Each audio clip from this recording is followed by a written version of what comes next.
বন্ধুরা, কিছু যৌনকর্মী ছেলেরা রাস্তায় যখন হারিয়ে যায়, হারিয়ে ঘুরতে ঘুরতে ঘুরতে ঘুরতে গাবতলি থেকে এই জায়গা সেই জায়গা হ্যান ত্যান করতে করতে তারা পাটুয়াটলিতে উঠে হাজির হয়। সেখান থেকেই তারা ব্যবসা কিভাবে করে খায়, কপি করে। কেন? তারা হচ্ছে যৌনকর্মী ছেলেপেলে, এজন্য।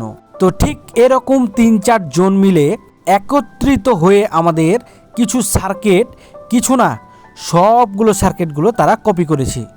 অবশ্যই তাদের সঙ্গে আমাদের দেখা হবে। সেদিনকা কোনো কথা হবে না, শুধু দেখাই হবে।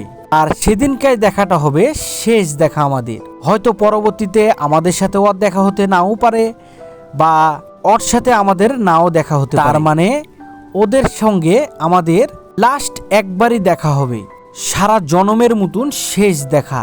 হ্যাঁ বন্ধুরা, আপনারা কি শুনছেন? এই যে এই সার্কিটগুলো আমাদের রিফাত ভাই রাত জেগে জেগে এই সার্কিটগুলো ডিজাইন করে, সার্কিটগুলো তৈরি করে।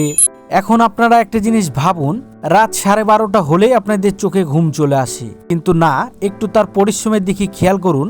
সারা রাত জেগে এই সার্কিটগুলো ডিজাইন করার পর আপনাদের হাতে পৌঁছে যায়। আর কিছু যৌনকর্মী ছেলেপেলেরা এগুলোকে সুন্দর করে কপি করে তারা মার্কেটে ছাড়ে।